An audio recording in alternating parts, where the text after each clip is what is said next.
কার্ডাইট Spain মানে বানান দেখে তো বোঝা যাচ্ছে ওই কোরিয়া তো ওই কোরিয়া তো সিএইচ দিয়ে বানান না কোরিয়া ঠিক আছে ওটা কে দিয়ে ওটা কে দিয়ে স্যার এটা হালকা বুঝে নেব পলিআর্থাইটিস বোঝা গেছে এটা হচ্ছে হার্টের ইনফ্লামেশন হার্ট কোরিয়া হচ্ছে এটা হচ্ছে একটা ড্যান্সিং লাইক একটা মুভমেন্ট হবে যদি ব্রেনে যদি ইনফেকশন হয় এটা যদি ওই অ্যান্টিবায়োটিক যদি ব্রেনে যায় হার্টে গেলে কার্ডাইটিস করবে জয়েন্টে গেলে আর্থাইটিস করবে আর যদি ব্রেনে যদি অ্যান্টিবায়োটিক গিয়ে ধরে তাহলে এটা হবে কি কোরিয়া হবে এটা হচ্ছে একটা ড্যান্সিং লাইক মুভমেন্ট দেখেন কোরিয়া হচ্ছে ড্যান্সিং লাইক মুভমেন্ট মানে একটা অঙ্গভঙ্গি আর কি এটা ব্রেনে যদি এফেক্ট করে তাহলে ওটা একটা মানে ডান্স লাইক একটা হ্যাঁ না মৃগীরোগী না এটা হচ্ছে ড্যান্সিং লাইক মুভমেন্ট হাত পা ছোটাছুটি করবে হঠাৎ করে ঠিক আছে মানে ড্যান্সের মতো মনে হবে যে পেশেন্ট ড্যান্স করছে কিন্তু আসলে এটা ব্রেনের ইনফেকশন হওয়ার কারণে এরকম একটা মুভমেন্ট হবে তার এটার নাম হচ্ছে কোরিয়া তার মানে কোরিয়া কি যদি বলা হয় তাহলে ড্যান্সিং লাইক মুভমেন্ট আরেকটা হচ্ছে ইরাইথেমা মার্জিনাটাম ইরাইথেমা মানে কি কোন একটা জায়গায় লাল হয়ে যায় এটাকে বলা হয় মেডিকেলের ভাষায় ইরাইথেমা বলে তার মানে কোন একটা যদি এটা বেশি পায়ে হয় ওই অংশটা একটা কোন একটা অংশ একটু লালচে লালচে হয়ে যাবে হ্যাঁ এরকম না না না ওই জায়গাটা এমনিতেই লাল থাকবে কোন একটা জায়গা এইগুলা ওই অ্যান্টিবডির রিঅ্যাকশনের কারণে পায়ের মধ্যে কোন একটা জায়গায় লাল হয়ে যাবে ঠিক আছে আর হচ্ছে সাবকিউটেনিয়াস নোডুল সাবকিউটেনিয়াস মানে চামড়ার নিচের অংশটাকে আমরা কি বলি সাবকিউটেনিয়াস ওইটা চামড়ার নিচে কি থাকবে নোডিউল পাওয়া যাবে মানে শক্ত শক্ত গুটি পাওয়া যাবে গুটি পাওয়া যাবে বুঝা গেছে এটা হচ্ছে মেজরকে তার মানে এইগুলো যদি থাকে তাহলে আমরা কি বলে দিব তাকে রিউমেটিক ফিভার ইরাইথেমা মার্জিনেটাম মানে হচ্ছে একটা লাল একটা মার্জিনের মতো একটা অংশ থাকবে আর কি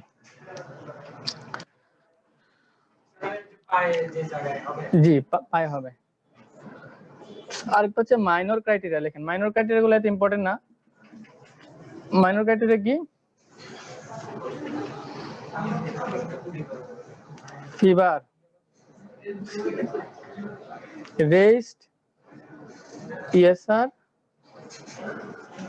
CRP আর্থরাল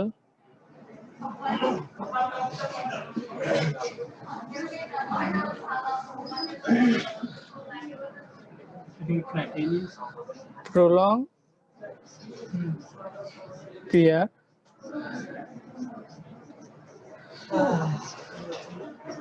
এই চারটা হচ্ছে মাইনর ক্রাইটেরিয়া মেজর মানে প্রধান মাইনর মানে একটু কম এই জন্য এটা হচ্ছে ফিভার থাকতে পারে হ্যাঁ যেহেতু ফিভার বলছি রিউমেটিক ফিভার দেখেন ফিভার না থাকলে কিন্তু আমরা ডায়াগনোস বলে দিব যে বাত জ্বর ফিভার তার মানে মাইনর ক্রাইটেরিয়া ফিভারটা কিন্তু মেজর ক্রাইটেরিয়া না এই যে এগুলো থাকলে ক্রাইটেরিয়া গুলো থাকলে বাত জ্বর বলবো ESR হচ্ছে একটা পরীক্ষা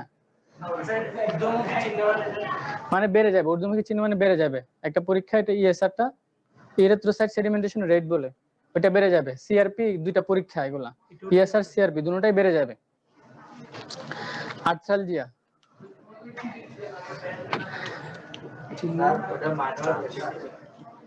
মাইনর ক্রাইটেরিয়া এই যে ক্রাইটেরিয়া হ্যাঁ আর্থ্রালজিয়া থাকবে আর প্রলং পিরিয়ড মানে ইসিজি করলে ওইটা ইসিজি এটা আপনারা জেনে রাখেন আপনারা বুঝবেন না এটা হচ্ছে PR ইন্টারভাল মানে PR এরকম কিছু ইসিজিতে দেখছেন না থাকে এগুলাকে ওই ইন্টারভালটা বেড়ে যাবে যেহেতু হার্টকে সে ইনভলভ করছে তার মানে যদি মেজর ক্রাইটেরিয়া দুইটাও থাকে ইম্পর্টেন্ট কথা বলছি এখন মেজর ক্রাইটেরিয়া কয়টা লিখছি আমরা 5টা লিখছি 5টা থেকে যদি বলছে যদি দুইটাও কারো যদি থাকে যে কোনো দুইটা তাহলে আমরা তাকে বলবো যে তার বাত জ্বর আছে সহজ না ডায়াগনোস কনফার্ম করা তার মানে যদি মেজর ক্রাইটেরিয়া যদি কারো দুইটা থাকে 5টা লিখছি না কারো 5টাই থাকতে পারে যদি 5টা নাও থাকে কম পক্ষে যদি কারো দুইটা থাকে তাহলে আমরা বলবো যে তার বাত জ্বর হয়েছে এটা প্রলং PR ইন্টারভাল মানে PR ইন্টারভালটা বেড়ে যাবে প্রলং মানে কি দীর্ঘায়িত হওয়া ইন্টারভাল মানে বিরতি মানে PR একটা ইসিজি তে এগুলা বোঝা যায় ঠিক আছে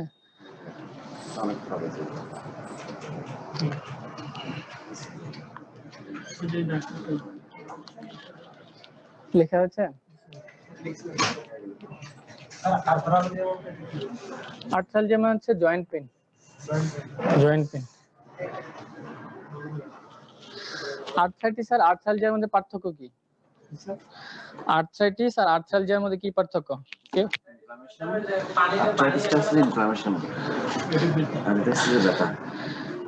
ইয়েস, মানে হচ্ছে আইটিস মানে তো বোঝা যাচ্ছে, আইটিস মানে হচ্ছে ইনফ্লামেশন, আর হচ্ছে আর্থ্রালজিয়া মানে হচ্ছে এখানে ইনফ্লামেশন না, ব্যথা ব্যথা থাকে।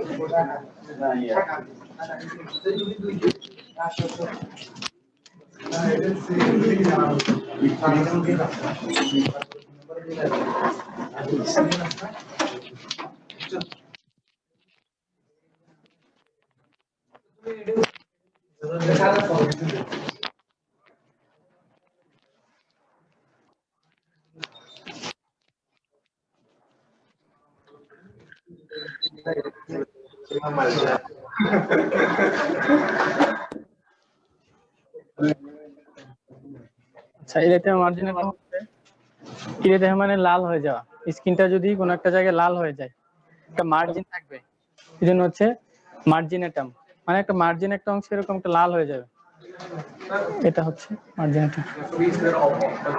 জি বলছি, অন করতে বলছেন?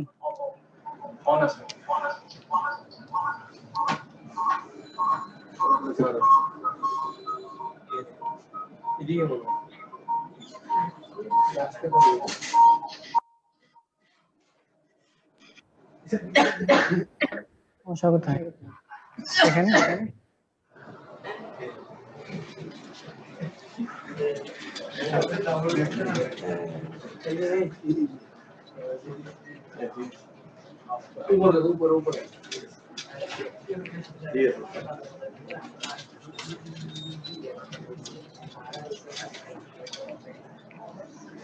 তাহলে ইনভেস্টিগেশন আমরা কি দিব?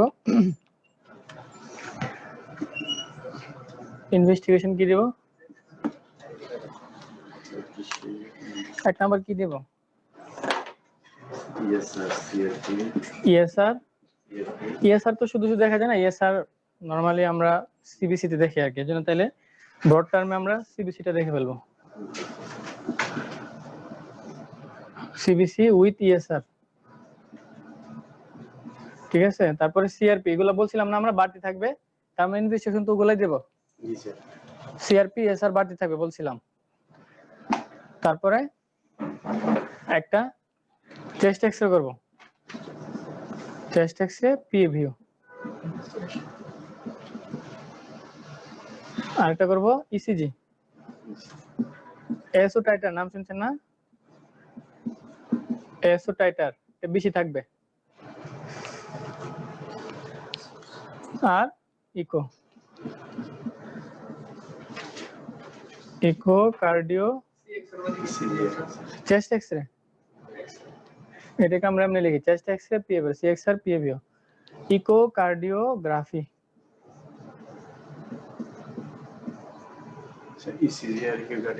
ইসিজি এএসও টাইটার, একটা পরীক্ষার নামই এএসও টাইটার।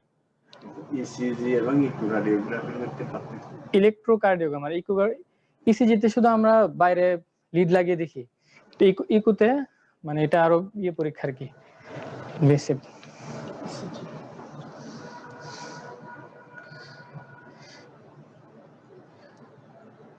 মানে ইকোতে সব দেখা যায়, হার্টের ভিতরে কতটুকু ব্লাড সাপ্লাই হচ্ছে, সে হার্টটা ভালো আছে না মন্দ আছে, হ্যাঁ সবগুলোই করতে হবে। ASO titre, ASO titre,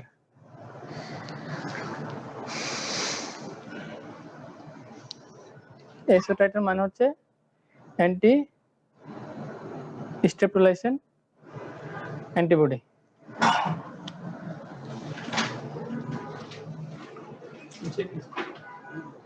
echocardiogram, এই পরীক্ষাগুলো করলে আমরা বুঝতে পারবো। দেন হচ্ছে ট্রিটমেন্ট, বোঝা গেছে পরীক্ষা কি করব, CBC, ESR, CRP, chest x ray, ECG, ASO titre, echo. ওই যে আমরা বলছিলাম পেনকার্ডাইটিস করে, চেস্ট এক্সরে যদি করি তাহলে কি হার্টটা বড় পাওয়া যাবে, যেহেতু হার্ট ইনফ্লামেশন, তাহলে হার্টটা কি এক্সরে করলে হার্টটা বড় পাবো, আর ইকো করলেও কি, যেহেতু আমরা পেনকার্ডাইটিস বলতেছি, যেহেতু মানে হার্টের ইনফ্লামেশন, ইকো করলে ইনফ্লামেশন আছে কিনা আমরা বুঝে যাব। সবাই কি সবগুলো পরীক্ষা করে? হ্যাঁ, সবগুলাই করতে হবে, সবগুলাই করতে হবে। টাকা থাকুক আর না থাকুক, ডাক্তার হিসেবে সবগুলো দিতে হবে। এবার যদি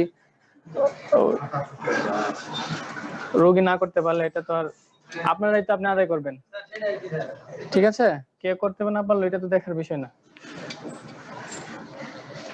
রোগী যদি পরে ক্লেম করে যে আপনি কেন বলেননি আমাকে, আমি যদি ধার করে হলেও কি পরীক্ষাগুলো করতাম, ট্রিটমেন্ট হয়নি, তাহলে আপনার দায়িত্ব আদায় করতে হবে।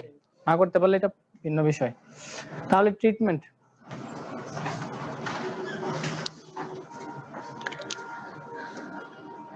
ট্রিটমেন্ট কি দেব? যেহেতু এটা একটা ব্যাকটেরিয়া না, স্ট্রেপ্টোককাস বলছি, তাহলে এটা কি অ্যান্টিবায়োটিক দিতে হবে একটা। অ্যান্টিবায়োটিক কোনটা দিব এখন? তাহলে ট্রিটমেন্ট হচ্ছে ট্রিটমেন্ট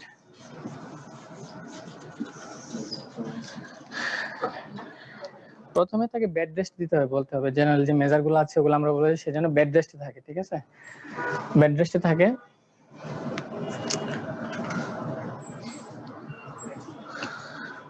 আরেকটা পরীক্ষা বাদ পড়ছে, এটা হচ্ছে থ্রট সোয়াব নিতে হবে।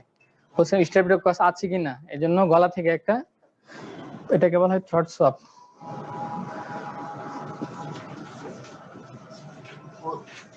থ্রট মানে গলা আর কি, সোয়াব মানে ওখান থেকে যেটা নেই, এটা থ্রট সোয়াব কালচার। মানে স্ট্রেপ্টোককাসটা আছে কিনা এটা দেখবো আমি। থ্রট সোয়াব কালচার, ওখান থেকে সোয়াব নিব, মানে কাঠি দিয়ে একটু, যেমন হ্যাঁ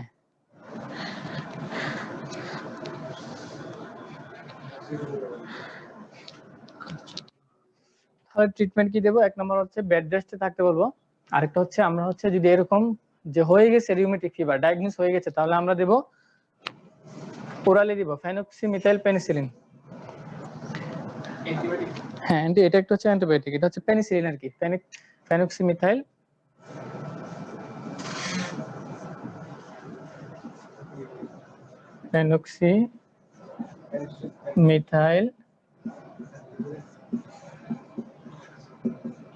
পেনিসিলিন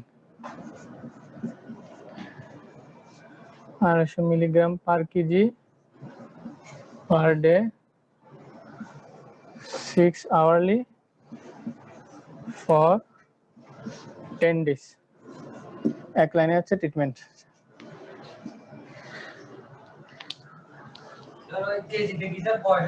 হ্যাঁ হ্যাঁ, বয়স যত এটার সাথে গুণ হবে।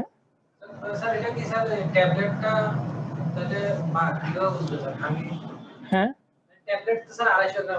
হ্যাঁ, না না, বয়স যত অত দ্বারা আপনি গুণ করবেন, এটা যত আসে ওই ভাগে ভাগ করে দিবেন। 6 আওয়ারলি মানে কি দিনে 4 বার দিবেন।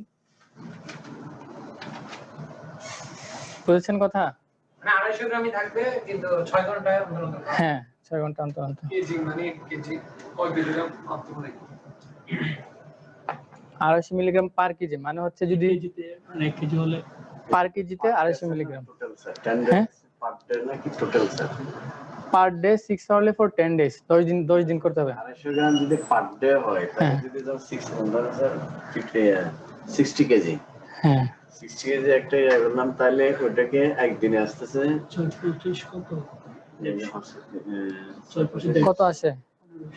তাহলে 1500 হ্যাঁ 4 ভাগ করে নেবা এমজি। হ্যাঁ, তাহলে 4 আওয়ারলি কি 10 দিয়ে গুণ হবে 10 ডেজ স্যার? 10 days, 10 দিন খাবে, 10 দিয়ে গুণ হবে না, 10 দিন খাবে সে। ওই 15 থেকে 6 ঘন্টায় মানে 6 বার পার ডে তে যদি 250 গ্রাম 250 এমজি হয় নাকি স্যার টোটালি 250 কেজিতে? কেজিতে কেজিতে ওটা হচ্ছে কেজি 250 এমজি। হ্যাঁ বলেন। হ্যাঁ কেজি প্রতি 250 কি ডেইলি হলে তো হ্যাঁ 60 কেজি দিয়ে 250 এমজি হয়। হ্যাঁ 1500 কেজির মধ্যে কত হবে? 1500 এমজি। কিলো 1500 আর বেশি হবে। স্যার তারপর 250 গুণ 60 250 গুণ 60 1 কেজি থেকে কি 250 এমজি হয়? আচ্ছা, যতই আসে এটা 6 আওয়ারলি দিবেন, 4 বার ভাগ করে। 6 আওয়ারলি মানে কি দিনে 4 বার পাবে, এটা ভাগ করে দিবেন আর কি। কিন্তু পার ডে হলে স্যার অনেক বেশি হয়ে যায়। পার ডে যদি 250 এমজি হয় এটা টোটাল 250 এমজি হয় স্যার পার ডে। না না না না, 250 এমজি হবে। কেজি মানে 250 বইয়ে যেটা লেখা আছে আমি ওইটাই লিখেছি। বইয়ে 250 মিলিগ্রাম পার কেজি লেখা আছে বইয়ে, আপনারা চেক করে নেন তো। হ্যাঁ। পার কেজি ডেতে বলেছে 10 ডেজ অনেক দিয়ে হয়ে যায়। স্যার 10 ডেজ না, 10 ডেজ 10 ডেজ শুনেন, এটা এটা বইয়ে দুইটা লেখা আছে, আপনার কাছে বই আছে বা নেটে সার্চ দিলে দেখবেন, কোন জায়গায় 50 দেওয়া আছে, আবার কোন জায়গায় 250 দেওয়া আছে, 250 বলেছে, ঠিক আছে, দুটোটাই দেওয়া আছে। পার ডে বইয়ের মধ্যে 50 আছে, 250 আছে, বইয়ের মধ্যে এভাবে লেখা আছে। আর 10 দিন আপনি যেটা বলছেন 10 দিন মানে হচ্ছে আমি তাকে টোটাল 10 দিন দিব, আর পার ডে মানে হচ্ছে দিনে। আমাদেরকে একটু ইউজ করে দেখেন। মনে হয় 50 কেজি যখন একটা মানুষ এখানে আসবে, একা 250 যদি দিলে হিসাবটা কিভাবে করবো ওটা বলতে চান। দিনে দৈনিক হিসাবটা 250 হ্যাঁ গুণ করেন কত আসবে? 5 125, 5 25 125, আর 125 হলে 125, এটা শূন্য দুইটা হবে। 12,500 স্যার পার কেজি থেকে পার ডে থেকে কেমন হবে sir 12,000? 250 milligram per KG per day. এটা ঠিক আছে স্যার, না পার কেজি পার ডে হলে স্যার বেশি হবে, তাহলে কত হবে ডেইলি 12,500? এখন 12,500 হয়েছে 12,500 ঠিক আছে, এটা বই এভাবে লেখা আছে, তাও আমি আপনার যেহেতু বলছেন এটা আমি দেখবো। বাকিগুলি ঠিক আছে। পার ডে তে না, এটা বই এভাবে লেখা আছে, ঠিক আছে, বই এভাবে লেখা আছে। এখন এটা তাহলে এটা আরো তাহলে 12,500 স্যার, এটাকে 10 দিন ভাগ করলে ডেইলি 12,500। ঠিক আছে, এখন আমাদের সময় কম, এটা আমি জি স্যার হ্যাঁ ঠিক আছে। ঠিক আছে, এটা হচ্ছে 250 মিলিগ্রাম। আপনারা যেহেতু বলছেন 20 হয়ে যায়, তাহলে তাও আমি আবার দেখে নেব, কিন্তু বইয়ের মধ্যে ওই লেখা আছে 250 milligram per KG per day, ঠিক আছে, আমি তাও আবার দেখে নেব।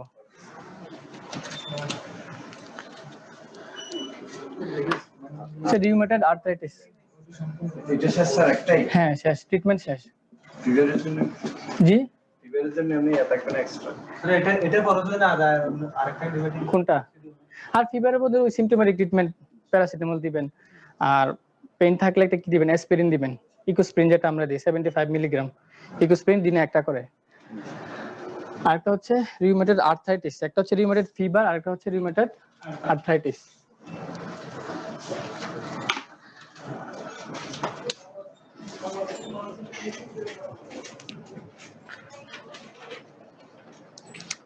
এটাকে সংক্ষেপে আরএ বলে, রিউমেটয়েড আর্থ্রাইটিস।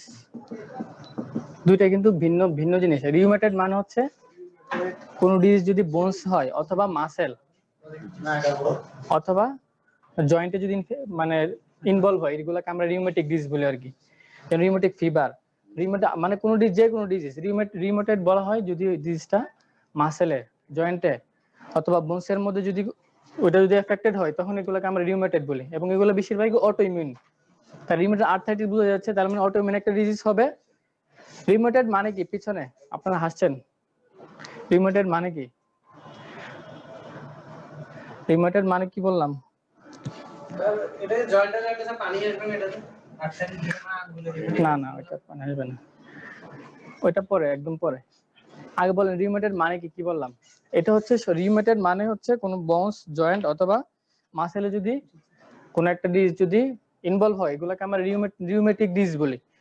এবং এই রিউমেটিক ডিজিজগুলো বেশিরভাগই কি অটো ইমিউন ডিজিজ। এগুলো কি, এর আগে একটা রিউমেটিক ফিভার পড়ছি না, এটা হচ্ছে রিউমেটয়েড আর্থ্রাইটিস, দুইটা কিন্তু ভিন্ন জিনিস, দুইটার মধ্যে প্যাচে লাগে, দুটোটাই অটো ইমিউন ডিজিজ, ঠিক আছে।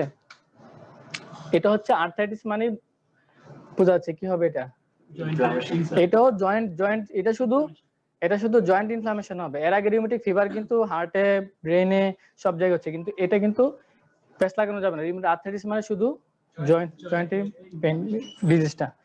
তাহলে এখানে ক্লিনিক্যাল ফিচার কি থাকবে রিউমেটয়েড আর্থ্রাইটিসে? Yes sir. হ্যাঁ, আমি হচ্ছে বাংলাতে সহজে বলে দিই, মনে রাখেন, লিখেন যে এটা হচ্ছে, ওইটা ছিল মাইগ্রেটেড পলি আর্থ্রাইটিস, এটা কিন্তু এরকম না, এটা হবে, দেখেন এটা হচ্ছে সিমেট্রিক্যাল আর্থ্রাইটিস, লেখেন symmetrical.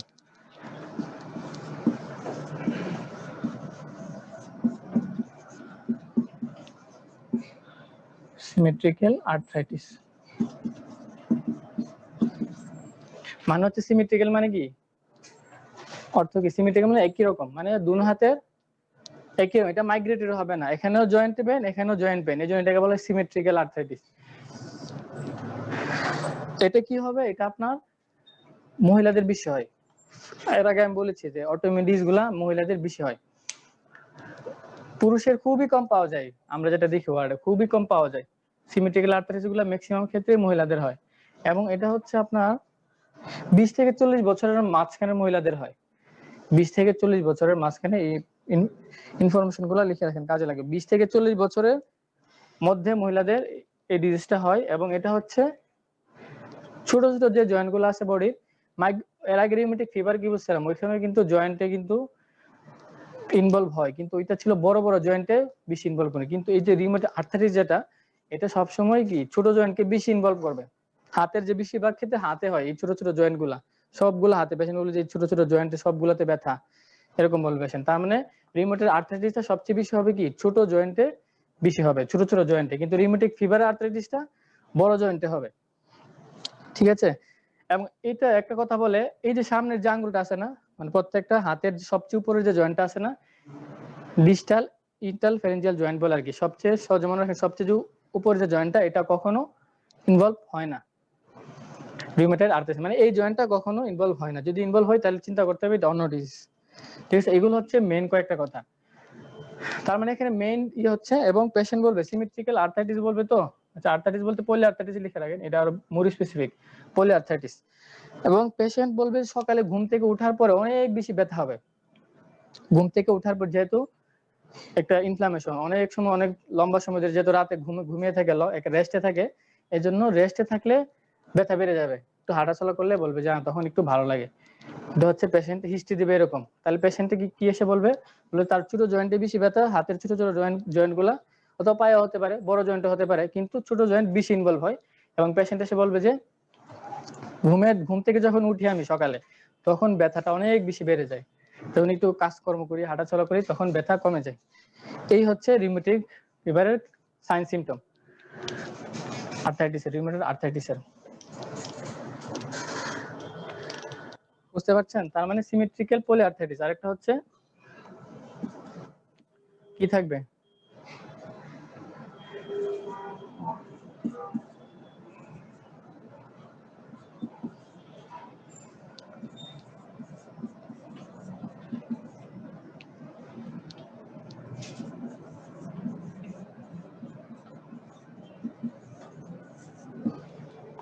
Pain more in the morning, মানে সকালে ব্যথাটা বেশি থাকবে, ঘুম থেকে ওঠার পরে ব্যথাটা বেশি থাকবে। এগুলো হচ্ছে ক্লিনিক্যাল ফিচার বলছি আমরা, ক্লিনিক্যাল ফিচার।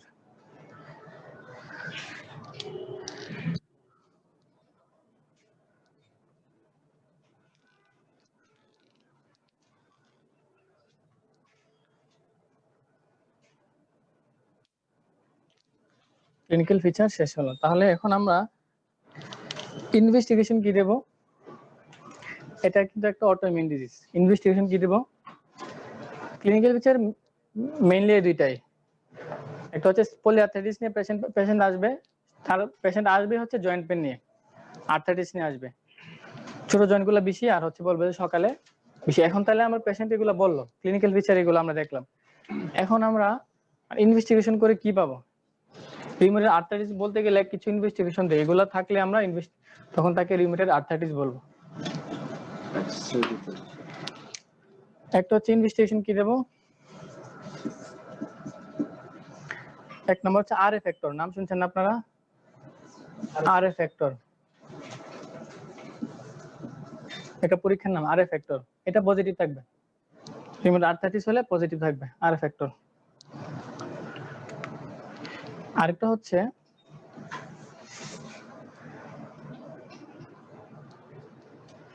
এটা পজিটিভ কখন থাকবে? এই রিউমেটয়েড আর্থ্রাইটিস যদি থাকে এই পরীক্ষাটা করলে পজিটিভ পাবো। আরেকটা হচ্ছে এসিপিএ, এসিপি একটা পরীক্ষা আছে, এটাও পজিটিভ থাকবে যদি রিউমেটয়েড আর্থ্রাইটিস, এই পরীক্ষাটা করব। মেইনলি হচ্ছে দুইটা পরীক্ষাই, কিন্তু এখানে মনে হয় না যে জয়েন্টের একটা ডিজিজ, এক্সরে মনে হয় ওখানে প্রধান না, এক্সরে না, এক্সরে করতে পারি, কিন্তু এই দুইটা যদি থাকে তাহলে আমরা বলতে পারি যে মোটামুটি কনফার্ম যে পেশেন্টের রিউমেটয়েড আর্থ্রাইটিস। এটা হচ্ছে, এটা লম্বা একটা মিনিং আছে, হচ্ছে anti citrulinated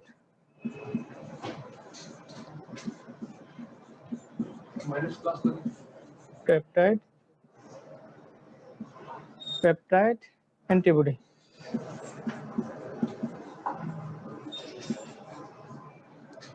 Anti-citrulinated peptide antibody, এটা হচ্ছে পুরো শব্দটা হচ্ছে এটা পজিটিভ থাকবে।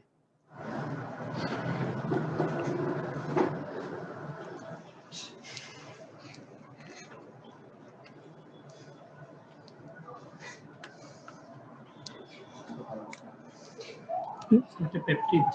Peptide.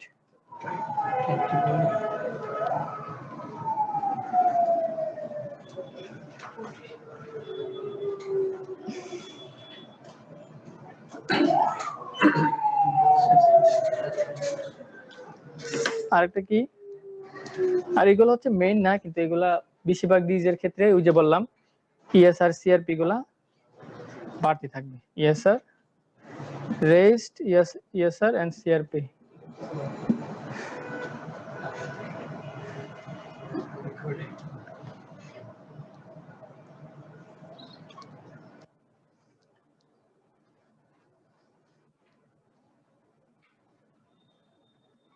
X-ray of the affected joint, যে জয়েন্টে এফেক্ট করছে ওই জয়েন্টের একটা x ray of the affected joint. এই চারটা হচ্ছে ইনভেস্টিগেশন। আর ফ্যাক্টর এসবিএ, আর একটা হচ্ছে ইএসআর সিআরপি, আর হচ্ছে x ray of the affected joint. ওইখানে পাওয়া যাবে, অস্টিওপেনিয়া পাওয়া যাবে। তাহলে এই চারটা হচ্ছে মেইনলি হচ্ছে এই দুইটা, প্রথম দুইটা হচ্ছে মেইন। জি জি, রক্ত সবগুলো অ্যান্টিবডি সব রক্তে দেখবে, এটা তো অ্যান্টিবডি, এটা হচ্ছে আর ফ্যাক্টর। তার মানে এই সবগুলা পরীক্ষা, প্রথম তিনটা পরীক্ষা এক্সরে তো এক্সরে বুঝেন, সবগুলা পরীক্ষায় রক্ত দেখায়।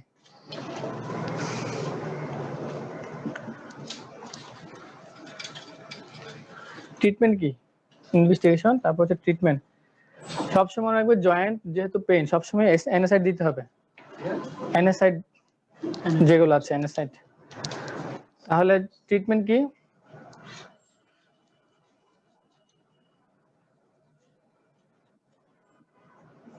ট্রিটমেন্ট হচ্ছে এক নম্বর কি দিব, যেহেতু পেশেন্ট বলবে যে অনেক বেশি ব্যথা, তাহলে কি দিতে হবে, এক নম্বর তো রেস্টে থাকতে হবে, রেস্টে সব যেহেতু জয়েন্ট পেইন।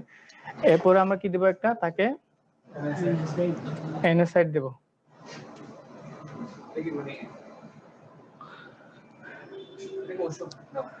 হ্যাঁ, অ্যানাসাইড ফার্মাকোলজি পড়ে নি, অ্যানাসাইড কি কি আছে, হ্যাঁ ওগুলা কি রোলা এগুলো হচ্ছে অ্যানাসাইড গ্রুপের ড্রাগ, তো পড়ার কথা এগুলা।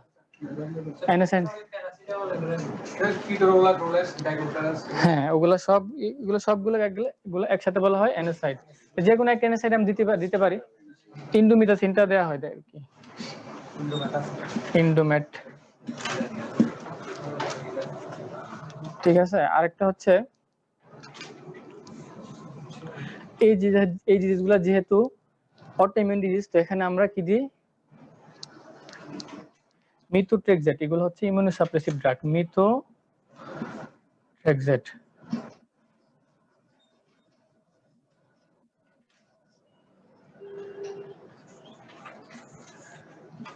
প্রেডনিসোলন,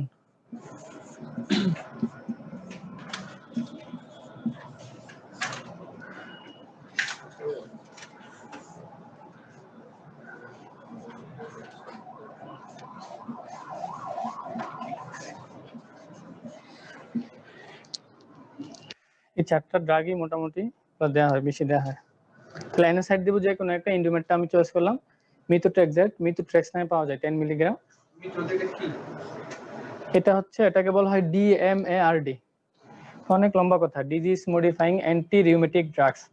সহজে মনে রাখেন, এটা হচ্ছে একটা ড্রাগ, এগুলা বেশিরভাগই মানে অটোইমিউন যে ডিজিজগুলো আছে এগুলোর জন্য ম্যাক্সিমাম ক্ষেত্রে এই ড্রাগগুলো ইউজ করা হয়, মিথোট্রেক্সেট, প্রেডনিসোলন। প্রেডনিসোলন কি, প্রেডনিসোলনটা হচ্ছে, হ্যাঁ এটা হচ্ছে জেনেরিক, আর ট্রেড নেম হচ্ছে মিথোট্রেক্স বা এরকম নাম পাওয়া যায়। আর প্রেডনিসোলনটা হচ্ছে স্টেরয়েড, কর্টিকোস্টেরয়েড। স্টেরয়েড গ্রুপের ড্রাগ আর কি, কর্টান, এগুলো যেগুলো পাওয়া যায় কর্টান নামে। এটা হচ্ছে ইনফ্লিক্সিন, এগুলো খুব কম ইউজ হয়, কিন্তু বেশিরভাগ ইউজ হয় এই দুইটা, প্রথম তিনটা বেশি ইউজ হয়, এই তিনটা।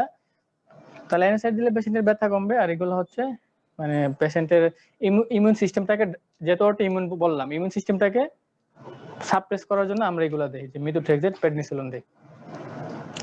এই তিনটা ড্রাগই বিশেষ, কর্টান দেওয়া হয়, তারপর মিথোট্রেক্স দেওয়া হয়, আর NSAID যে কোনো একটা আপনি দিতে পারেন, চয়েস আপনার, নেপ্রোক্সেন, হ্যাঁ, তারপরে ইন্ডোমিথাসিন, আইবুপ্রোফেন, অনেকগুলো আছে, যে কোনো একটা দিলেই হবে।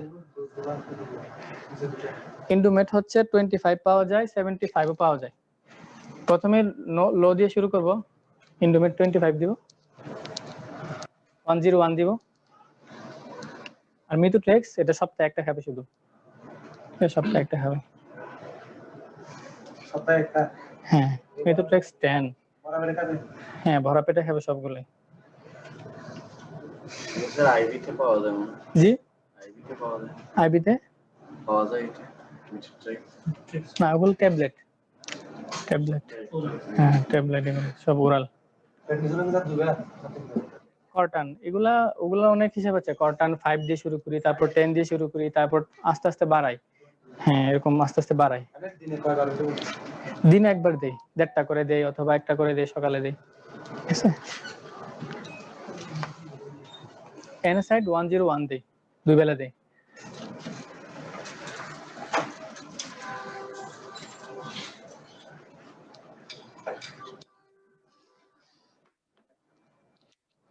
ওবেসিটি,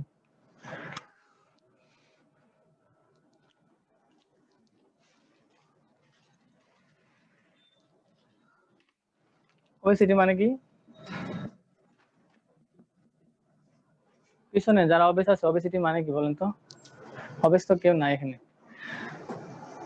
ওবেসিটি মানে হচ্ছে স্থূলতা, বাংলা যেটা বলে আর কি, আমরা যেটা মোটা বলি আর কি, মোটা মানুষ, স্থূলতা, স্থূলতা, মোটা সহজে মনে ওবেসিটি, অবেস বলি না আমরা, সে খুব অবেস পারসন, মানে মোটা হওয়া আর কি, তার মানে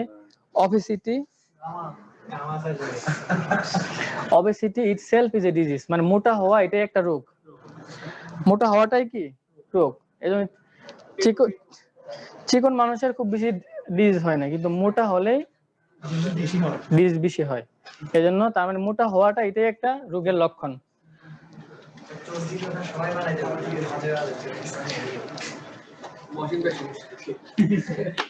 তাহলে ওবেসিটি কাকে বলবো আমরা, কখন বলবো? এর ডেফিনিশন নাই, মোট কথা মনে রাখেন, বিএমআই নাম শুনছেন না? Body mass index. বিএমআই যদি greater than 30 kg per metre square যদি থাকে, তাহলে এটা আমরা বিএমআই কেমনে বের করে আমরা জানবো, কিন্তু সহজে মনে রাখেন, বিএমআই যদি 30 এর বেশি হয়, ওই মানুষটাকে আমরা অবেস বলবো, তাকে বলবো যে ওবেসিটি বা তার ওবেসিটি আছে। হ্যাঁ, বডি মাস ইন্ডেক্স, বিএমআই হিসাব করার নিয়ম হচ্ছে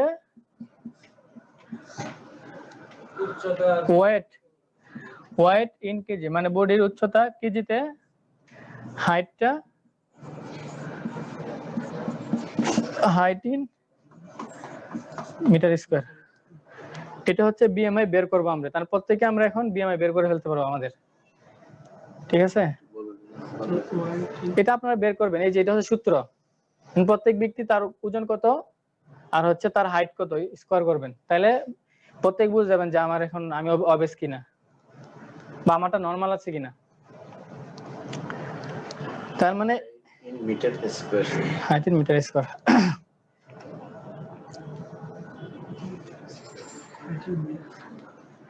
তার মানে এখন বাসায় যদি কারো থাকে, প্রত্যেকে নিজে মেপে ফেলতে পারবেন যে কি আমার আব্বা আম্মা বা কেউ। এটা তো ক্যালকুলেটর লাগবে, ক্যালকুলেটর আছে তো বের করেন আপনারা, যে কোনো একজন ওই পিছনে উনি একটু বের করে ফেলেন। ওয়েট ওনার একটু বেশি মনে হচ্ছে।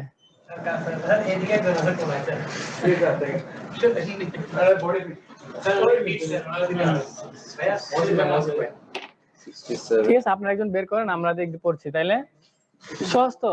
বডি ওয়েটটা দিয়ে, ওয়েটটা কেজিতে কত, কার যেমন 60 কেজি বা 70 ডিভাইডেড বাই তার হাইট কত, হাইট তো মাপতে হবে।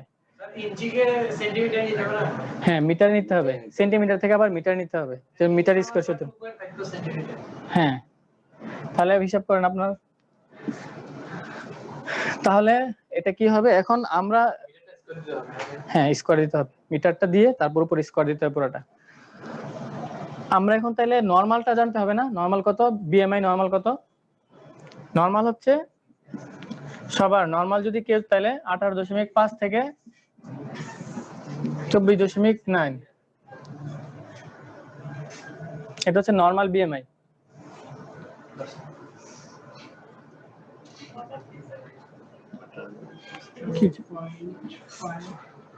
ওভার ওয়েট, বেশি ওজন, কারো বেশি ওজন আছে কিনা, তাহলে যদি কেউ যদি এই রেঞ্জে থাকে তাহলে বুঝতে হবে তার বেশি ওজন আছে। 29.9 এটা হচ্ছে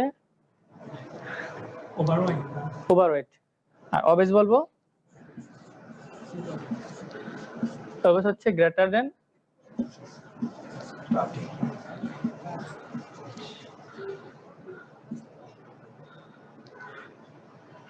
ঠিক আছে। তাহলে অবেসিটি কি, এটা কোনো ইনভেস্টিগেশন আছে? কোনো ইনভেস্টিগেশন নাই, এটা দেখে বোঝা যায়। এখন এটা তারকে আমরা কি বলবো, কেউ যদি যে বলে যে আমি তো অনেক মোটা আসলো এখন আপনাদের কাছে যে আমি ওজন কমাতে চাই, তাহলে তার কি বলতে হবে? এটা কেন হয়, কেন হয়? কজ কি, কজ লিখেন, কজ লিখেন। কজ হচ্ছে এক নাম্বার হচ্ছে বেশি খাবে, যে বেশি খায়, তাহলে যে বেশি খায় তাদের হবে এক নাম্বার। এবং আরেকটা হচ্ছে বেশি খায় কিন্তু বেশি পরিশ্রম করলে তো ইয়ে হয়ে যায়, কিন্তু বেশি খায় আবার এটাকে সিডেন্টারি লাইফস্টাইল বলে, কিন্তু সবসময় আরামের মধ্যে থাকে, অলস। মানে ভাত ঘুমের সাথে না, কিন্তু কাজকর্ম করে না আর কি, এটাকে বলে সিডেন্টারি লাইফস্টাইল। ঠিক আছে, বেশি খাবে, বেশি খেয়ে কাজকর্ম করবে না, তারপর বেশি ফ্যাট খাবে, তারা হবে এরকম। হ্যাঁ এইগুলো হচ্ছে মেইন কজ। আরেকটা হচ্ছে এখন তাহলে তাকে আমরা ইনভেস্টিগেশন তো নাই এখানে, তাহলে আমরা ট্রিটমেন্ট কি দিব? ট্রিটমেন্ট মধ্যে মানে এটার কোনো ড্রাগ নাই, স্পেসিফিক কোনো ড্রাগ নাই। না এসব না, হার্মফুল এরকম কিছু তো আর আপনি প্রেসক্রাইব করতে পারবেন না, অযথা জিনিস এগুলো। তাহলে ট্রিটমেন্ট হচ্ছে প্রথমে তাকে বলতে হবে যে আপনি কম খাবেন। এক নাম্বার ট্রিটমেন্ট হচ্ছে যদি কেউ যদি বলে যে আমি ডায়েট করতে চাই, ডায়েটটা আর কি, ডায়েট করে কেন, চিকন হওয়ার জন্য, তাহলে কম খাবে, এরপর ফ্যাট কম খাবে, কাজ করবে, এক্সারসাইজ করবে, এক্সারসাইজ করলে ওজন অনেক কমে, এক্সারসাইজ করলে মানে ফিট থাকে একটা মানুষ এক্সারসাইজ করলে, তাহলে এক্সারসাইজ করবে। এটা হচ্ছে তার মেইন, মানে তার লাইফস্টাইলটাকে মডিফাই করা। তাহলে দেখবেন তো সে আর কোনো এখন ওষুধ লাগে না। ওবেসিটি কেউ যদি চিকন হতে চায় তাহলে এটার কোনো ওষুধ নাই। তবু বইয়ের মধ্যে লেখা আছে কিছু ড্রাগের নাম বলে, এগুলো আমি কখনো দিতে দেখিনি, কিন্তু শুধু বই পড়ছি আর কি, ট্যাবলেট অরলিস্টেট, কখনো দিতে দেখিনি। তবে আরেকটা হচ্ছে মেটফর্মিনও খায় অনেকে। মেটফর্মিন, মেটফর্মিন কিসের ড্রাগ সবাই জানে। এই মেটফর্মিনটা ওজন কমানোর ক্ষেত্রেও ব্যবহৃত হয়, ট্যাবলেট মেটফর্মিনটাও খায় কেউ কেউ, কিন্তু এগুলা মানে ডাক্তাররা প্রেসক্রাইব করে না, মানুষ খায় আর কি। আরেকটা হচ্ছে সার্জারি করে, এটা হচ্ছে উন্নত দেশে, আমাদের দেশে এগুলো হয় না। উন্নত দেশে কি হয়, ওই স্টোমাকটাকে বেশি খায় তো স্টোমাকটাকে অর্ধেক করে ফেলে, কেটে অর্ধেক করে ফেলে। এটা স্টোমাক তো এরকম কেটে ফেলে, কেটে এখানে জোড়া লাগে ফেলে, তো স্টোমাকটা ছোট হয়ে গেল না, ছোট হয়ে গেলে খাবারও তো কম যাবে, তো চিকন কম হবে। এগুলো হচ্ছে উন্নত উন্নত উন্নত বিশ্বের মধ্যে এগুলো হচ্ছে টেকনিক, আমাদের দেশে তো এগুলো নাই।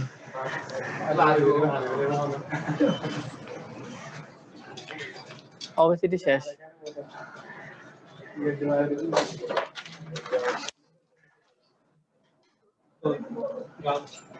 গাউট, গাউটটা কি, বাতের মতো আর কি, এটাও একটা ইয়ে না, এটাই অটোইমিউন না, এটা একটা জয়েন্টের ব্যথা। আজকে বেশিরভাগ পড়াগুলো জয়েন্ট রিলেটেড। বাংলা অর্থ কি, বাংলা অর্থ আমি জানি না, মেডিকেলের টার্ম পড়ছে আর কি। বাংলা অর্থ কি, বাংলা অর্থ সার্চ দিয়ে বের করতে হবে আর কি, গাউটের বাংলা অর্থ কি। তাহলে এটা হচ্ছে, এটা হ্যাঁ জয়েন্টের, এটা জয়েন্টের ডিস, এটা হচ্ছে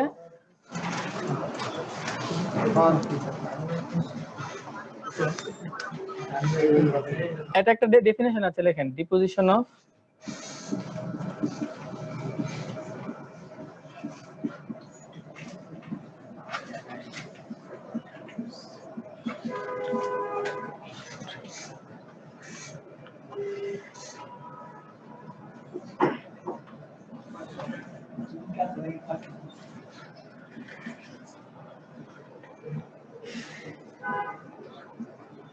monosodium.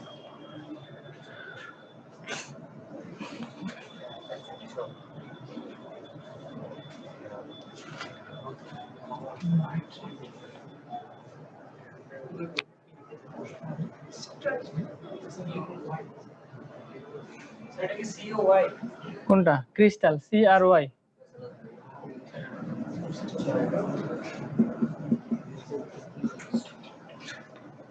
Deposition of monosodium monohydrate urate আকর্ষে একটা urate crystal deposition of monosodium monohydrate urate crystal in and around joint crystal আগে ইলেকট্রন, হ্যাঁ ক্রিস্টাল আগে তো হবে না। হ্যাঁ ইউরেট আগে হবে, ইউরেট আগে হবে।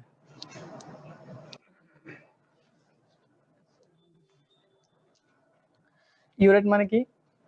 ইউরেট করতে আসছে ইউরিক অ্যাসিড থেকে আসছে না? তার মানে হচ্ছে মোট কথা হচ্ছে যদি বডিতে ইউরিক অ্যাসিডটা বেড়ে যায়, বডিতে সব কিছু থাকে, ইউরিক অ্যাসিড নরমাল একটা রেঞ্জে থাকে কিন্তু এটা নরমাল, কিন্তু যদি ইউরিক অ্যাসিডের পরিমাণটা বডিতে বেড়ে যায় তখন এটাকে কি বলবো? এটার জন্য ইউরিক অ্যাসিডের খাবার কম খাইতে হবে না? ওগুলো তো আছে, খাবার কম খাইতে হবে না। আমরা বলছি কি ইউরিয়া যদি বেড়ে যায় বা ইউরিক অ্যাসিডটা যদি বডিতে বেড়ে যায় তখন এই যে একটা একটা পদার্থ আছে, এই পদার্থটা কি হবে? এই জয়েন্টে গিয়ে জমা হবে। ইউরিক অ্যাসিড বেড়ে গেলে তখন ওই জয়েন্টটা ব্যথা হবে, এবং এটা সবচেয়ে বেশি হয় হচ্ছে আপনার বুড়ো আঙ্গুল আছে না, পায়ের বুড়ো আঙ্গুলটা যে জয়েন্টটা আছে এই জয়েন্টে সবচেয়ে বেশি এবং এত তীব্র ব্যথা হবে।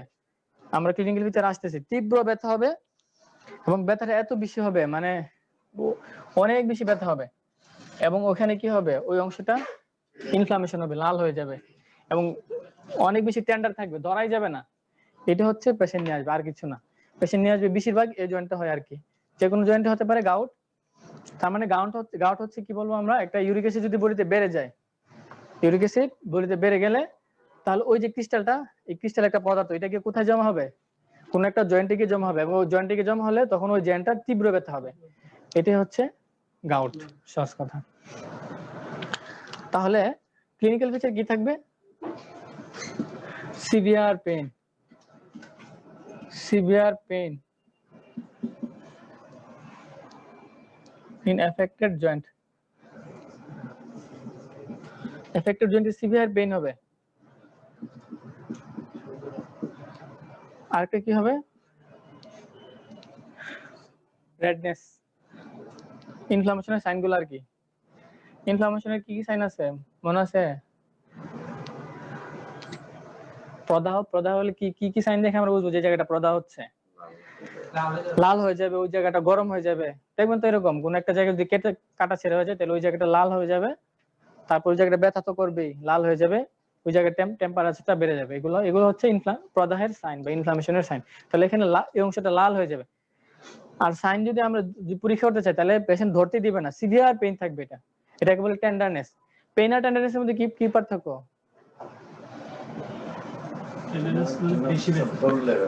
টেন্ডারনেস মানে টেন্ডারনেস অফ জয়েন্ট। হ্যাঁ, তার মানে পেইন হচ্ছে পেশেন্ট বলবে, কিন্তু যদি ধরার পরে যদি ব্যথাটা হয় তখন এটাকে বলে টেন্ডারনেস।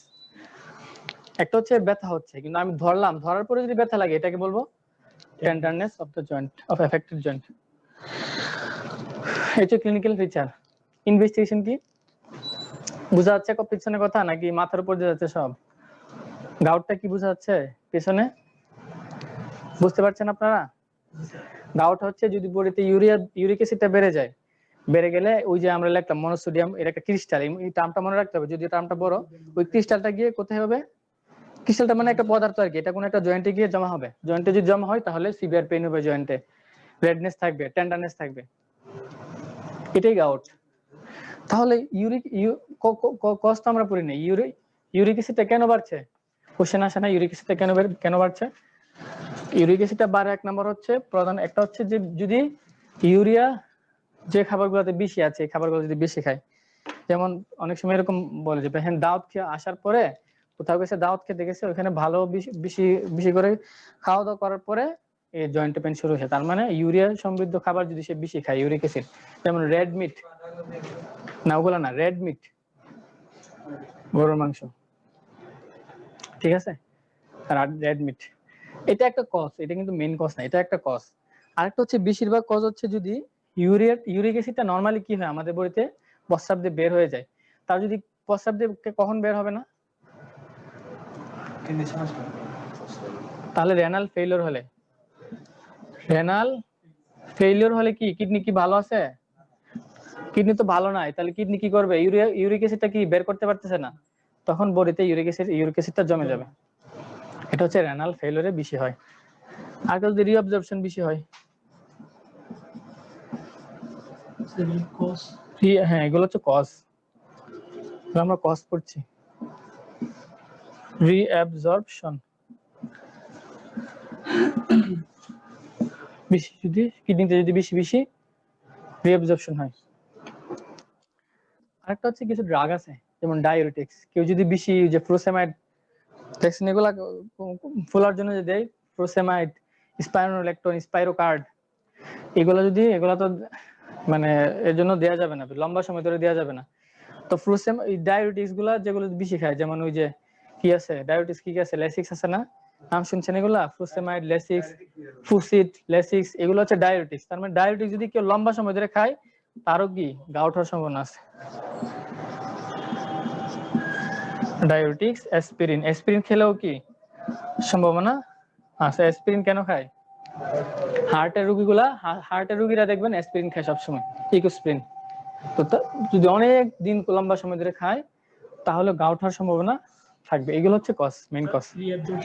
রিঅ্যাবজর্পশন হচ্ছে কিডনি, আমাদের কি হয় কিডনিতে শোষণ হয়, আবার যেগুলা কিছু ইম্পর্টেন্ট জিনিস যেগুলো কি হয় যখন বের হয়ে যায় কিডনি দিয়ে, তখন এগুলো আবার শোষণ হয়। এটা এই জন্য বলে রিঅ্যাবজর্পশন, কিডনি আবার শোষণ করে। তার মানে ইউরিক অ্যাসিডটা যদি কোনো কারণে যদি আবার হয় বের হয়ে যাচ্ছে, ওইখান থেকে আবার শোষণ হচ্ছে, তাইলে ইউরিক অ্যাসিড বেড়ে যাবে না, এই জন্য গাউট হবে। রিঅ্যাবজর্পশন হলে তাহলে কি হবে, ইউরিক অ্যাসিডের পরিমাণটা বডিতে বেড়ে যাবে।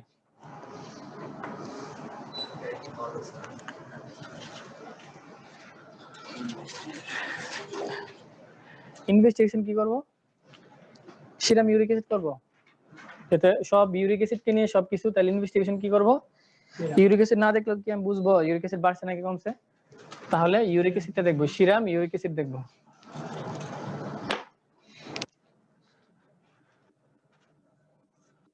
এক নাম্বার হচ্ছে সিরাম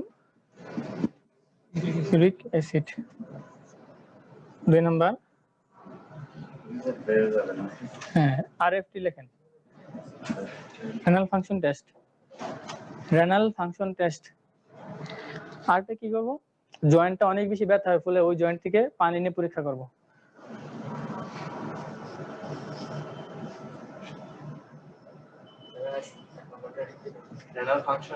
রেনাল ফাংশন টেস্ট, মানে প্রস্রাব পরীক্ষা করবে, এটা পরীক্ষার নাম কি? ইউরিনারি প্রস্রাব পরীক্ষার নাম। অ্যাসপিরেশন অফ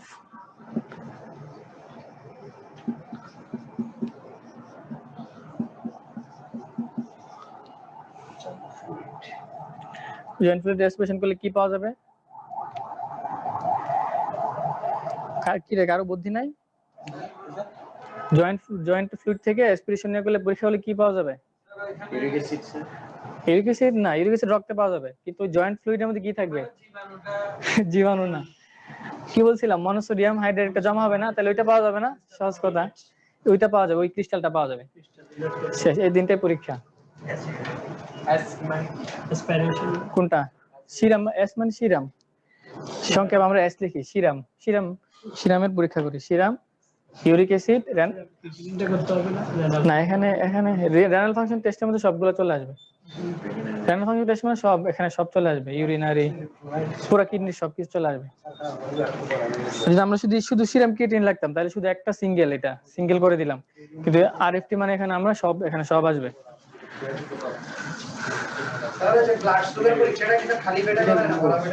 কিসের ব্লাড সুগার?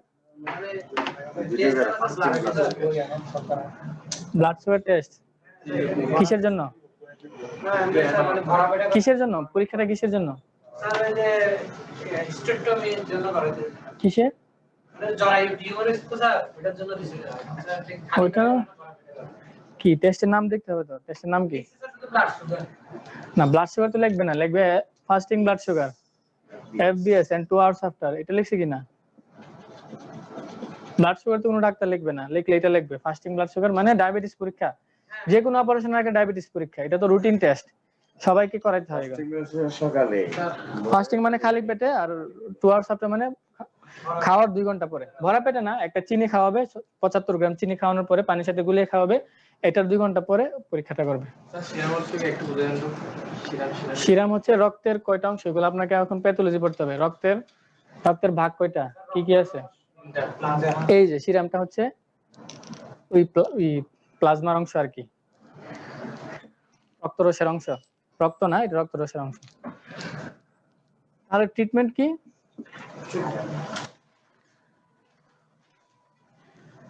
ব্যথা না, ব্যথা হলে কি দিব তাহলে এখানে? অ্যানোসাইড দিব, সব ক্ষেত্রে ব্যথা হলে অ্যানোসাইড দেব, এখানে অ্যানোসাইড দেব। ওরাল কলচিসিন,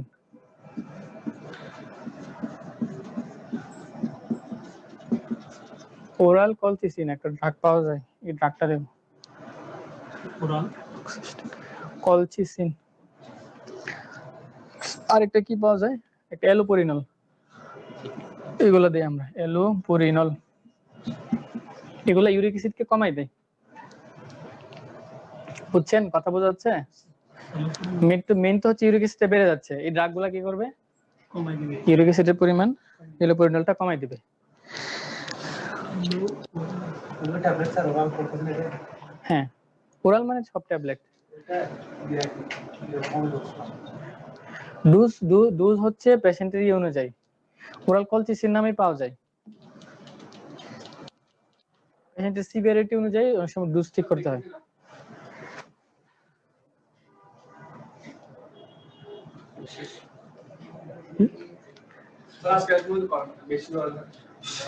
না, আমার তো ক্লাস শেষ করতে হবে, আমাকে যেটা বলা আছে আমাকে ওইটাই করতে হবে। এখন আমার জন্য যদি আপনারা কি বলেন যে আলাদা কোনো সময় দিবে, তোমরা দিবে না, তো ক্লাস তো শেষ হবে না। আমার তো সমস্যা না, আমি তো কম পারতে হলে আরো ভালো। আজকে ক্লাসটা বেশি লম্বা, এই জন্য বলতেছি আর কি, অনেক লম্বা। আমার তো বেশি লাগছে, ক্লান্ত লাগছে, কিন্তু কিছু করার নেই, একটু ধৈর্য ধরে একটু করতে হবে। অস্টিও মেলাসিয়া শেষ প্রায় আমাদের, আর 2টা টপিক আছে। অস্টিও মেলাসিয়া এটা কি? না, রিকেটস না, এটা হচ্ছে অস্টিওমেলাসিয়া হচ্ছে, রিকেটস আছে আজকে না?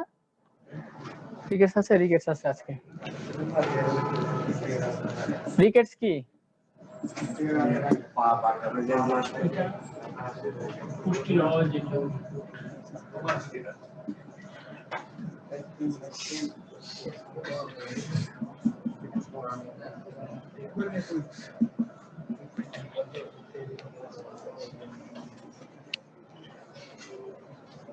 বা থেকে বাগানে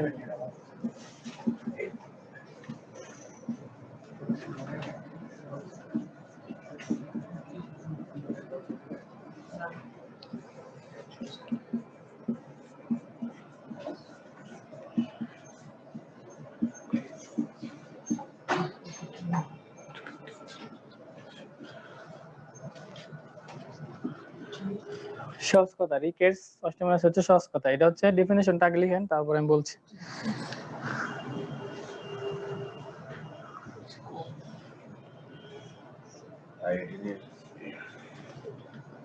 ইফেক্টিভ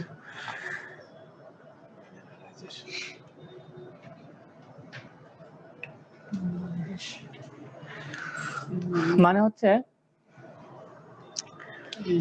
যদি ভিটামিন ডি ডেফিসিয়েন্সির কারণে কোনো রোগ হয়, ভিটামিন ডি ডেফিসিয়েন্সির কারণে কি হবে, আমাদের বোনসটা তৈরি হতে গেলে ভিটামিন ডি লাগে, ক্যালসিয়াম এবং ভিটামিন ডি লাগে। তাহলে যদি ভিটামিন ডি যদি অভাব হয়, তাহলে যে সমস্যাগুলো হবে এটা হচ্ছে যদি না রাতকানা হয় ভিটামিন এর কারণে, এটা হচ্ছে ভিটামিন ডি। তাহলে ভিটামিন ডির কারণে যদি মানে যে সমস্যাগুলো হবে যদি বাচ্চাদের হয় তাহলে এটাকে বলবো রিকেটস, যদি অ্যাডাল্টের হয় তাহলে অস্টিওমেলাসিয়া। সহজ না? বাচ্চাদের যদি ভিটামিন ডি ডেফিসিয়েন্সি থাকে যে সমস্যা হবে এটা হচ্ছে রিকেটস, যদি এটা অ্যাডাল্টের হয় তাহলে অস্টিওমেলাসিয়া।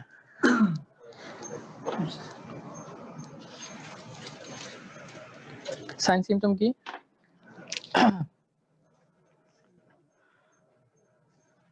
ক্লিনিক্যাল ফিচার লেখেন, এগুলো তো ইয়ে পাওয়া যায় না। ক্লিনিক্যাল ফিচার, ক্লিনিক্যাল ফিচারের মধ্যে সব চলে আসে।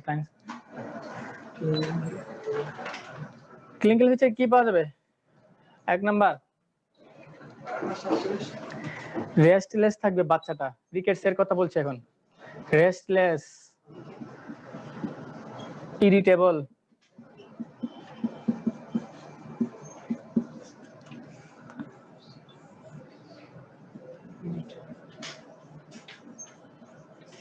forehead sweating,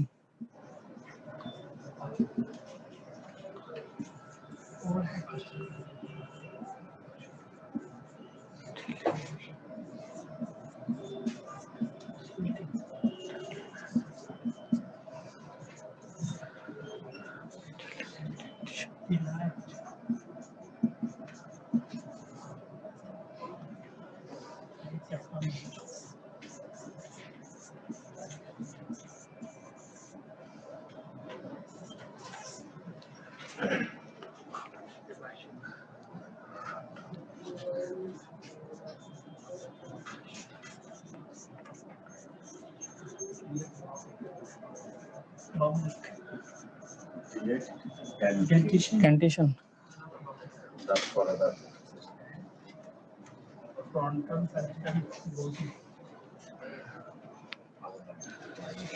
অনেক আছে কিন্তু আমরা ইম্পর্টেন্ট গুলো পড়তেছি। বাচ্চাটা কি থাকবে যদি এরকম বাচ্চা ভিটামিন ডি ডেফিসিয়েন্সি থাকে তাহলে বাচ্চাটা কি থাকবে? রেস্টলেস থাকবে। মানে রেস্টলেস মানে কি? রেস্ট নাই যার তার হচ্ছে রেস্টলেস, মানে অস্থির। রেস্টলেস মানে কি? অস্থির থাকবে। ইরিটেবল মানে বিরক্তিকর থাকবে বাচ্চাটা।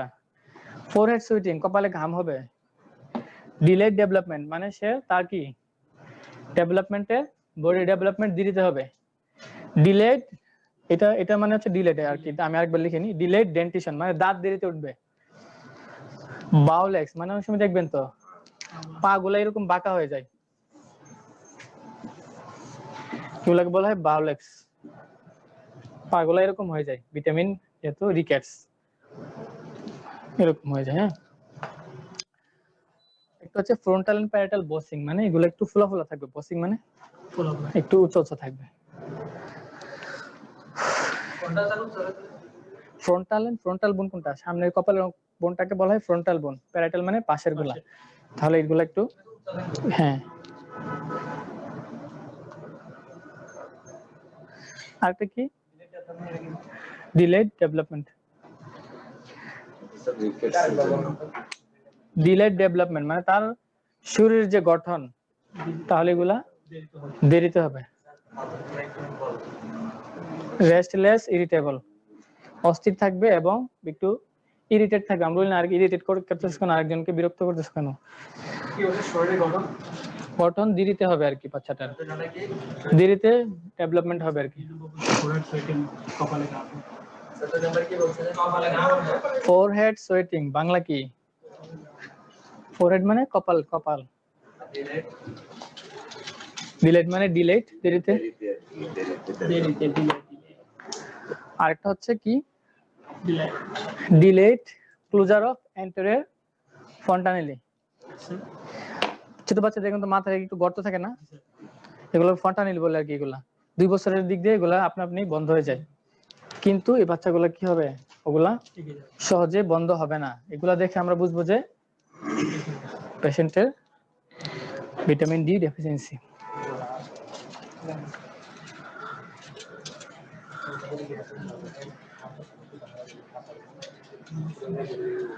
ইনভেস্টিগেশন কি করব? এক্সরে করব। কি করব? এক্সরে করলে আমরা বুঝে যাব। এক্সরে করলে বড়দের ক্ষেত্রে কি হবে স্যার? এটা তো ছোটদের ক্ষেত্রে। আমরা বিস্তারিত আগে শেষ করি নি। ইনভেস্টিগেশন কি দেব? একটা এক্সরে দেব, x-ray of the joint. X-ray leg দেব, হ্যাঁ লেগ দিলাম। ঠিক আছে, বা যে জয়েন্টের কোনো যদি সমস্যা থাকে তাহলে ওই জয়েন্টের এক্সরে দেবো। এক্সরে করলে বোঝা যায়, কেন বোঝা যায়? ভিটামিন ডি ডেফিসিয়েন্সি থাকলে ওইখানে এক্সরে বোঝা যায়। হ্যাঁ, যদি পায়ে যদি সমস্যা নিয়ে আসে পা দেবো, বা হাতে যদি সমস্যা বলে তাহলে হাতে দেবো। তাহলে এক্সরে করলাম, ঠিক আছে, এটা হচ্ছে মেইন এক্সরে, এক্সরেটাই মেইন এখানে। এক্সরে অনেক ফাইন্ডিং পাওয়া যায়, এগুলো একটু কঠিন কঠিন শব্দ, রিকেট রুসারি এগুলো পাওয়া যায় আর কি। তো এক্সরে আপনারা সহজে মনে রাখেন, এক্সরে আপনাদের ওগুলা আসবে না, বুঝবেন না, তাহলে এক্সরে লেগ লিখেন, মানে ওগুলো বুঝে যাবে। ট্রিটমেন্টে কি হবে বাচ্চাদের?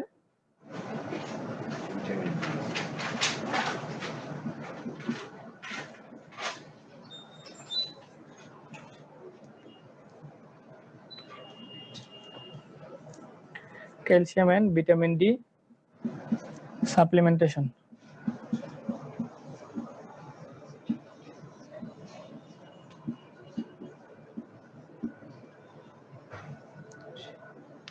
ক্যালসিয়াম এবং ভিটামিন ডি দেবো, আর ক্যালসিয়াম ভিটামিন ডি সমৃদ্ধ খাবার খাওয়াতে বলবো, সহজ কথা।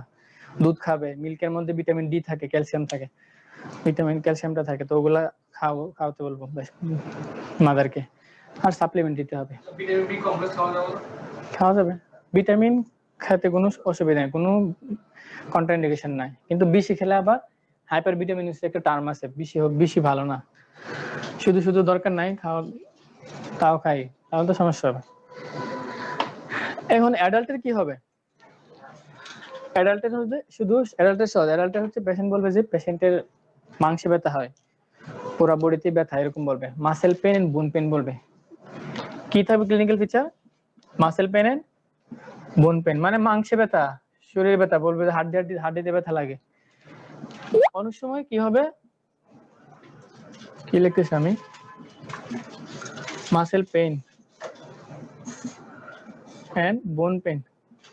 অনেক সময় কি হবে, পেশেন্ট ফ্র্যাকচার নিয়ে আসতে পারে। কি নিয়ে আসবে? ফ্র্যাকচার নিয়ে আসতে পারে। এক্ষেত্রে বোনস গুলা একটু নরম থাকে, যেহেতু তার ভিটামিন ডি এর অভাব, বোনস গুলা সঠিকভাবে কি হবে না, গঠন হবে না ভিটামিন ডি এর কারণে, তাহলে বোনস গুলা একটু কি নরম থাকবে, এজন্য খুব সহজে একটু আঘাত খেয়ে দেখা যাচ্ছে, আচার খেয়ে পড়ে গেছে, বোনসটা ভেঙে গেছে অ্যাডাল্টের ক্ষেত্রে, ঠিক আছে। তখন এগুলো ক্লিনিক্যাল ফিচার এটা থাকবে, অনেক সময় ফ্র্যাকচার নিয়ে আসবে, দুইটা থাকবে। আরেকটা হচ্ছে কি করব, ভিটামিন ইনভেস্টিগেশন কি করব অ্যাডাল্টের ক্ষেত্রে, এক্সরে করব একটা, আরেকটা ভিটামিন ডি করে দেখতে পারি। কোনো কোনো জায়গায় যদি ভিটামিন ডি করা হয় না, তো অনেক দাম বেশি, 4000 এরকম লাগে, তো অনেক সময় আমরা এক্সরেটাই করি আর কি। তো ট্রিটমেন্ট কি দেবো? ওই একই, ক্যালসিয়াম এন্ড ভিটামিন ডি দেবো, সাপ্লিমেন্ট দেবো, ক্যালসিয়াম ভিটামিন ডি দেবো, পেশেন্টকে বেশি বেশি খেতে বলবো, ক্যালসিয়াম দুধ খেতে বলবো, খাবার ঠিক মতো খেতে বলবো।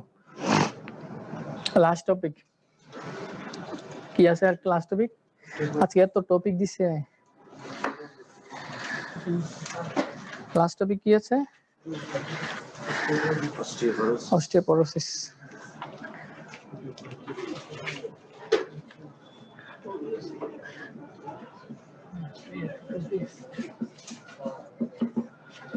অস্টিওপোরোসিসটা কি?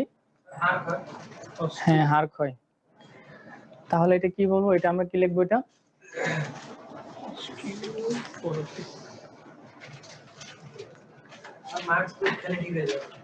না, সবসময় মাছ খেলে ঠিক হবে না।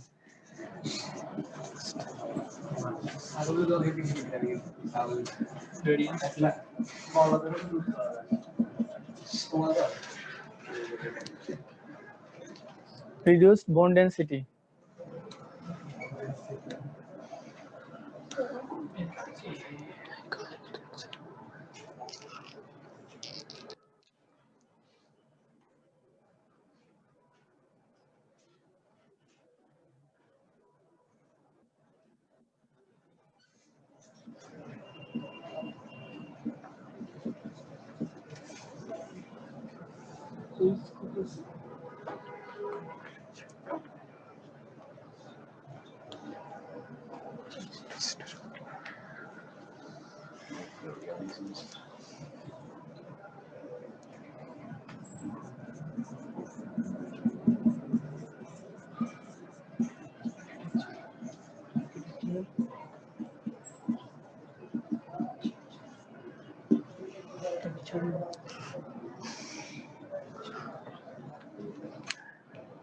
Informatic.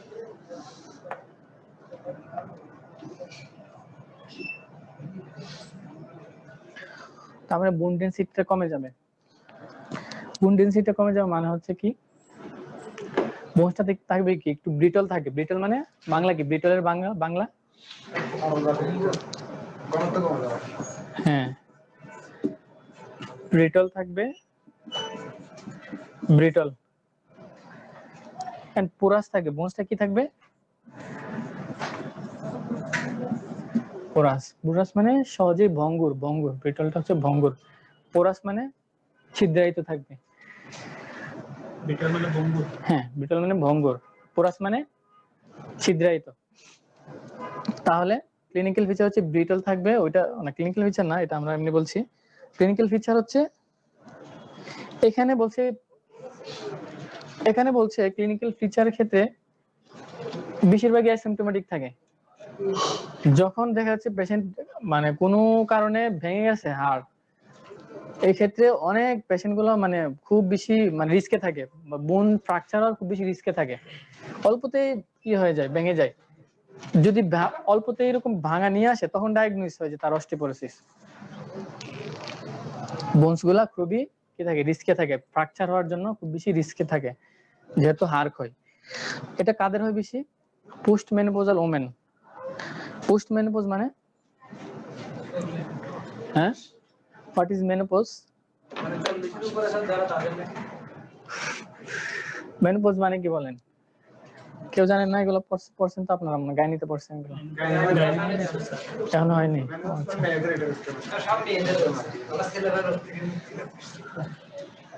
কি কি সব মেয়েদের রোগ, ছেলেদেরও আছে তো। তাহলে একটা হচ্ছে পোস্ট মেনোপজাল ওমেন, মানে কাদের বেশি হয়, মানে মেনোপজ হয়ে গেছে কোন মহিলার, মানে বৃদ্ধ মহিলা আর কি, যার মেনস্ট্রুয়েশন বন্ধ হয়ে গেছে, তাদেরকে বলা হয় পোস্ট মেনোপজাল ওমেন বলা হয়। পোস্ট মেনোপজাল ওমেন, তাদের ক্ষেত্রে দেখা যাচ্ছে এরকম হয়, মানে দেখা যাচ্ছে হিপ বোন ফ্র্যাকচার নিয়ে আসছে, হঠাৎ করে পড়ে গেছে, পড়ে যাওয়ার পরে ফ্র্যাকচার হয়ে গেছে, তখন আসে। ওই মহিলাদের বেশি হয়, পোস্ট মেনোপজাল ওমেনদের বেশি হয়। এটা তো 45 এর পর থেকে বন্ধ হয়ে যায় না স্যার? 45 পর্যন্ত 50 এর কাছাকাছি, ইন এন্ড অ্যারাউন্ড 50, 48 থেকে 92 লেখা আছে। ঠিক আছে। ক্লিনিক্যাল ফিচার কি, ক্লিনিক্যাল ফিচার হচ্ছে এটা আমি কি বলছিলাম, অ্যাসিম্পটোমেটিক। ক্লিনিক্যাল ফিচার অ্যাসিম্পটোমেটিক থাকে, অ্যাসিম্পটোমেটিক থাকে, কিন্তু পেশেন্ট আসে অনেক সময় ফ্র্যাকচার নিয়ে আসে, অ্যাসিম্পটোমেটিক।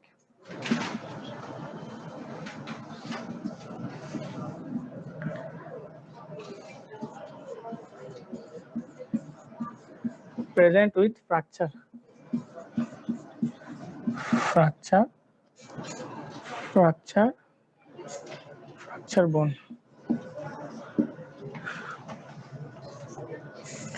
ফ্র্যাকচার বোন নিয়ে অনেক সময় প্রেজেন্ট করে, এটাই হচ্ছে প্রেজেন্টেশন, আর কিছু না। এটার কজ কি, ক্লিনিক্যাল ফিচার বললাম, কজ কি, অস্টিওপোরোসিস কজ কি হতে পারে? একটা বললাম পোস্ট মেনোপজাল ওমেন, আর যারা বিড়ি সিগারেট বেশি খায়, তো সবাই সাবধান একটু। হ্যাঁ, পুরুষের যে হয় না, কে বলছে, পুরুষেরও হয়। অ্যাসিম্পটোমেটিক, প্রেজেন্ট উইথ ফ্র্যাকচার বোন।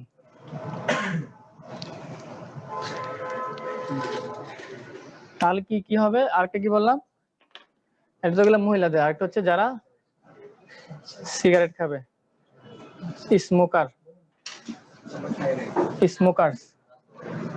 স্মোকার্স মানে হচ্ছে মানে ধূমপান এত খারাপ জিনিস। উর্বর জমি আমরা বলি না, উর্বর জমি, উর্বর জমি মানে কি, বীজ ফেললে সহজেই চারা উঠে যায়। কেউ যদি ধূমপায়ী হয়, তার বডিটা হচ্ছে রোগের জন্য একটা উর্বর ক্ষেত্র। ওইটা হচ্ছে রোগের জন্য কি, উর্বর ক্ষেত্র ধূমপায়ীদের। ঠিক আছে, তো ওইখানে যে কোনো ডিজিজ যে কোনো ভাবে হয়ে যায়, অনেক সহজে হয়ে যায়। তো স্মোকারদের যে কোনো ডিজিজ হতে পারে। ঠিক আছে। আরেকটা হচ্ছে, ও আচ্ছা, আমরা তো ওই অস্টিওমেলাসিয়া রিকেটস কেন হয় বলছিলাম, বাচ্চাদের ভিটামিন ডি ডেফিসিয়েন্সি কেন হয়? ভিটামিন ডি হচ্ছে কম কম, একটা হচ্ছে ভিটামিন ডি কম খায় কি হাড় হাড় হ্যাঁ হার্ট শক্ত মানে বোন ফর্মেশন আর কি, বোনটা তৈরি হওয়ার জন্য সুন্দরভাবে। তো কি জানি বলছিলাম, হ্যাঁ অস্টিওমালাইসিস রিকেটস কেন হয় বলছিলাম, যে ভিটামিন ডি ডেফিসিয়েন্সির কারণে। ডেফিসিয়েন্সিতে কেন হয়, একটা হচ্ছে কম খায়, ভিটামিন ডি সমৃদ্ধ খাবার কম খায়, আরেকটা হচ্ছে সানলাইট যদি এক্সপোজার কম হয়। এটা হ্যাঁ, তো এই জন্য প্রতিদিন সানলাইট এক্সপোজার করলে ভালো সব মানুষের জন্য। কিছু সময় আধা ঘন্টা সানলাইটের এক্সপোজারে থাকা, কড়া রোদ না, মিষ্টি মিষ্টি রোদ যেটা আর কি, সানলাইটের এক্সপোজার। তাহলে স্মোকারদের হবে। আরেকটা কি হবে, আরেকটা কিছু হরমোনাল ডিজিজ আছে যেগুলো, যেমন হাইপারথাইরয়েডিজম, অনেক ডিজিজ আছে, আমি সহজে বলছি হাইপারথাইরয়েডিজম। তারপর রিউমেটয়েড আর্থ্রাইটিস, এগুলো আগে যে পড়লাম, এগুলো থাকলে হতে পারে। ঠিক আছে, কমন কয়েকটা এগুলো আর কি। জি কজ পড়ছি আমরা, ওইটা তো ক্লিনিক্যাল ফিচার দুইটা শেষ, দুইটা বলছি ক্লিনিক্যাল ফিচার, দুইটা বলছি। অ্যাসিম্পটোমেটিক থাকতে পারে, আরেকটা হয় ফ্র্যাকচার নিয়ে আসতে পারে। এখন তো আমরা কজ পড়ছি। কজ হচ্ছে পোস্ট মেনোপজাল উইমেন, একটা অ্যাসিম্পটোমেটিক মানে কোনো লক্ষণ নাই, এটাকে বলে অ্যাসিম্পটোমেটিক। সিম্পটোমেটিক মানে কি, সিম্পটম বলি না আমরা, সিম্পটম মানে যেটা নিয়ে আসে, তাহলে অ্যাসিম্পটম মানে কোনো কিছু নাই, না থাকতে পারে। এগুলো কজ পড়ছি, অস্টিওপোরোসিস কজ। রিউমেটয়েড আর্থ্রাইটিস এর আগে আমি পড়ি, সেজন্য পুরোটা লিখিনি। রিউমেটয়েড আর্থ্রাইটিস পড়েছি না আমরা ওইখানে, ওইটা CKD. Kidney disease, chronic kidney disease. তাহলে আরেকটা হচ্ছে যারা অ্যালকোহল খায়,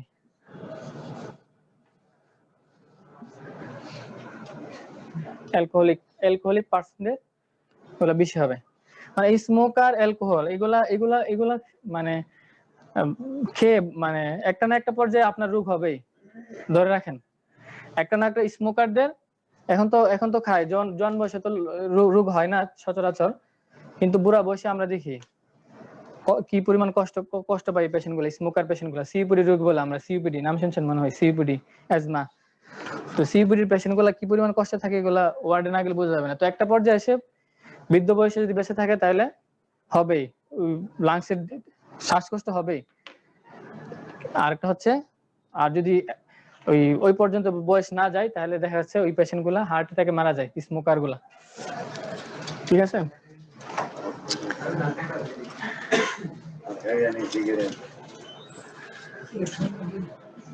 সমস্যা হলো এগুলো হচ্ছে স্লো পয়জনিং। যেমন বিষ খাইলে হঠাৎ করে মারা যায়, কিন্তু এগুলো হচ্ছে স্লো পয়জনিং, হঠাৎ করে হয় না, ধীরে ধীরে মানবদের ক্ষতি করে। ঠিক আছে, তাহলে ইনভেস্টিগেশন কি বলছিলাম, ইনভেস্টিগেশন বলিনি, ক্লিনিক্যাল ফিচার বললাম, কজ বললাম। তাহলে ইনভেস্টিগেশন কি করব, একটা পরীক্ষা আছে, এটাকে বলা হয় বিএমডি। বিএমডি লেখেন, একটা পরীক্ষা আছে, বোন মিনারেল ডেনসিটি। দেখেন bone mineral density, bone mineral density. এটা করলে আমি বুঝে যাব যে তার হাড় ক্ষয় আছে কিনা। ঠিক আছে, আর একটা এক্সরে করতে পারি, কোনো ফ্র্যাকচার নিয়ে আসলে এক্সরে করবো, x ray of the affected joint.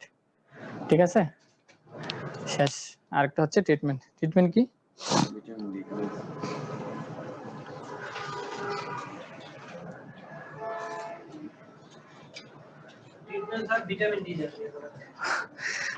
ঠিক আছে, ভিটামিন ডি আরো আছে, এটা এখানে ট্রিটমেন্ট। আরেকটা হচ্ছে এখানে একটা ড্রাগ আমরা দিই, এটা হচ্ছে বলে বিসফসফোনেট বলি, বিসফসফোনেট।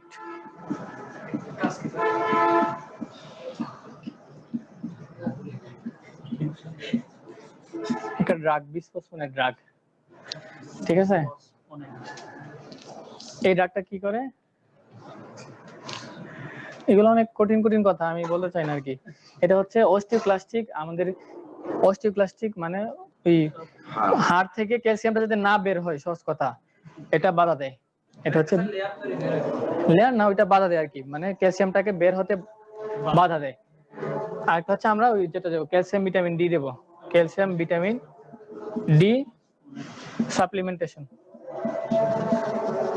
আরেকটা কি পুস্টম্যান বেজল এমন বললাম না, পুস্টম্যান বেজল এমনদের কেন হয় অস্টিওপোরোসিস? বেশিরভাগ তো ওই মহিলারাও নিয়ে আসে অস্টিওপোরোসিস, কেন হয়? কারণ ইস্ট্রোজেন নাই বডিতে, ইস্ট্রোজেন নাই মানে একটা মহিলার সারা জীবন কি যদি তার মেনস্ট্রুয়েশন বন্ধ হয়ে যায় তার মানে ইস্ট্রোজেন বডিতে নাই, এজন্য তখন তাকে ইস্ট্রোজেন থেরাপি দিতে হবে। অস্টিওপোরোসিস ট্রিটমেন্ট কিন্তু ওই মহিলারা আসলে তাহলে কি দিতে হবে? ইস্ট্রোজেন থেরাপি দিতে হবে। এটাকে বলে hormone replacement therapy, HRT. Last এটা কি বলা হয়? HRT, hormone replacement therapy. মহিলাদের ওই মহিলা যদি পোস্ট মেনোপজাল ওমেন হয়। আজকের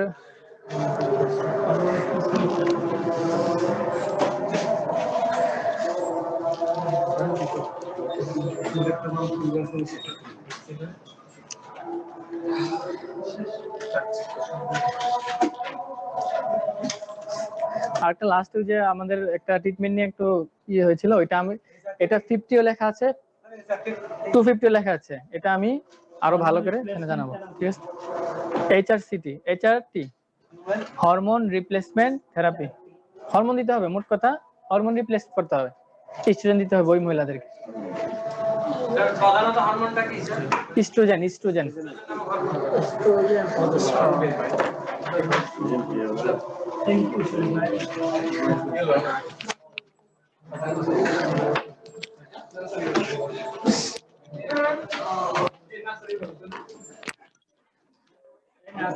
প্রথম দিকে